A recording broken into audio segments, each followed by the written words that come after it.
Honestly, the same thing like for wrestling and all the fighting sports I've been in is dedication and just heart. Like you gotta even if the guy's better or you're losing the first round or two, it's gonna come down to who wants it more.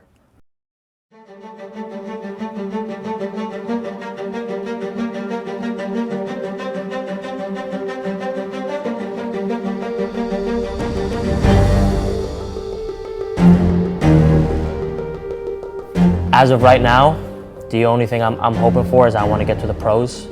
Even if I do lose, if I'm not good, I want to say I did it. I just don't want to be the guy who was good enough to go pro but never did. You know, everybody's got a plan until you get hit in the face. And if I'm fighting like an amateur bout, then yeah, I'm thinking to destroy him. I'm not letting him breathe. I think the number one emotion, and a lot of guys like to not, admit this, is fear. It's fear. How are you, man? Come on, keep working. Nice and set.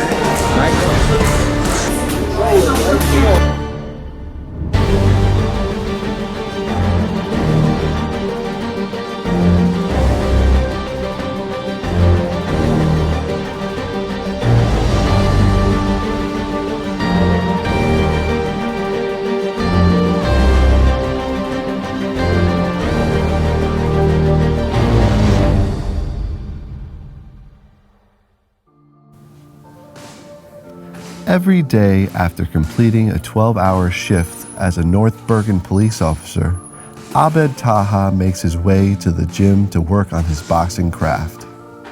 It's a difficult balancing act for the 23-year-old Palestinian-American, but it's a sacrifice he must make if he is to become a boxing champion. He enforces the law in the gym with the same integrity that he does on the streets. Taha graduated from the Passaic County Police Academy and was hired by the police department in October of 2020. He brings the lessons he learned as a high school champion wrestler and undefeated boxer to the force. Taha is a mobile boxer, probably one of the hardest punchers in the gym, and an absolute competitor. Like if you are in there and you disrespect him, he will make you pay for it. I've seen this firsthand where some guys may come to the gym and not show the proper respect during sparring, and then he'll get in there and he'll kind of be the enforcer. Taha's one of the nicest people that you'll ever meet, but don't cross him. This is more than music. I know what teams who keep cutting their wrists. How can I flee when I'm taking a risk? So far, Taha has fought 3 times as an amateur boxer. His boxing record would have been much longer, but he's had 3 times as many opponents fail to show up on the fight night. The Golden Gloves tournament should give him an opportunity to increase his experience as the matchmaking process is taken out of the opposing team's hands. Wherever I go, let's be the change that we want to see. Definitely patience in boxing is huge, because once you get hit, your immediate reaction is you want to give it back. And then you end up walking into something and you get hit again, and then you get even angrier, and then you start fighting sloppy. So it's definitely taught me a lot, even on the job, because there are people you deal with that are sometimes a little aggravating, or you can tell they might get physical, or they might they get a little aggressive, and it's taught me to just stay calm and talk them down, because no matter how aggressive somebody might seem, there's always a way you can talk them down. Even if it's telling them, listen man, I don't want to fight, you could obviously beat me up, that's not what we're here for, we're just here to help, you know what I mean, and really being patient and putting your ego aside definitely helps a lot on the job. So I've always loved individual sports, because in wrestling it was a lot individual, but there was also a team aspect to it. So like if you're versing another team, there's a point system. If you get a win, it's 3 points. If you get a pin, it's 6. If you get a technical, it's 5 points.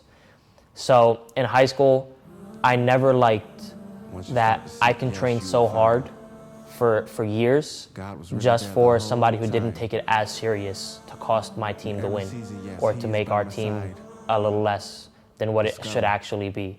So I realized if I'm gonna train this hard, there's not many people I can rely on besides myself, other than my coaches, but teammates have never really, you can never have a full team of everyone who works as hard as you do, especially when you work as hard as I do. I take no time off. I get my work in whenever I can, even if it's for an hour, a half hour. I get a break at lunch, I go to the gym. So that's about it. Like, if I train as hard as I do, I'd want my team to train as hard as I do. And that's not always the case, so I prefer individual sports. I mean, I know a lot of guys who come off the streets and they walk into boxing gyms and they think they're tough guys, and then they get their asses handed to them. And it's a humbling experience. It's a wake-up call for a lot of them. They may think, oh yeah, I've been in a bunch of street fights. Well, listen, you know what? When you guys are both closing your eyes and swinging for the fences, or you're fighting someone who's a lot smaller than you, or you're able to intimidate that person, that might be cool. But you go into this ring here, and none of that tough guy stuff matters, because that guy has been in there with a million tough guys just like you and made him quit.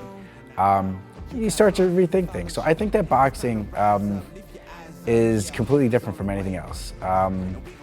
You know, in tennis, if you mess up, you know, it's 15 love, right? You know, in boxing, if you mess up, it's your ass. So boxing is unlike anything else, and it really reveals who you are. That ring is a lie detector. I think boxing humbles people. It teaches people patience, and it really humbles you knowing that you're not the toughest guy in every room. A lot of people think they are, and boxing is definitely something that'll humble you, and it's definitely a great outlet. A lot of people, they have nothing to do with their time. They're going out and they're doing things they really shouldn't supposed to be doing, or whatever they may spend their time doing. Some people have built up anger that they don't know how to get rid of, and boxing is a great way to channel all of that. You know, whenever I've ever felt angry or had any type of emotions like that, I'd come straight to the boxing gym. It's a mix between being nervous and being excited, but that's in the corner. Once the bell rings, it all kind of washes away, and then you're just in the fight. You're not really thinking, you're fighting the best way you can. You're watching your opponent's every move. You're figuring them out a little bit, and then you're fighting them the way you know you can fight, and you know, just putting everything into it to get the win. As of right now, the only thing I'm hoping for is I want to get to the pros, and then see from there. I definitely want to try to make it as far as I can. I just don't want to be the guy who was good enough to go pro but never did. You know, grows old and I could have went pro, but my shoulder, or you know, it just didn't happen for me because of work. I want to get there and see what I can do.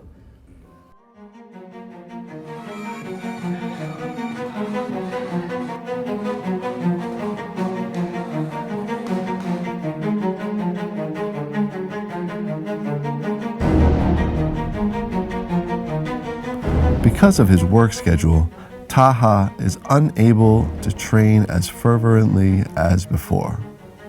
He will compete in this tournament as a 176-pounder, boxing 11 pounds over his best weight. It's a disadvantage that Taha accepts just to get an opponent in the ring.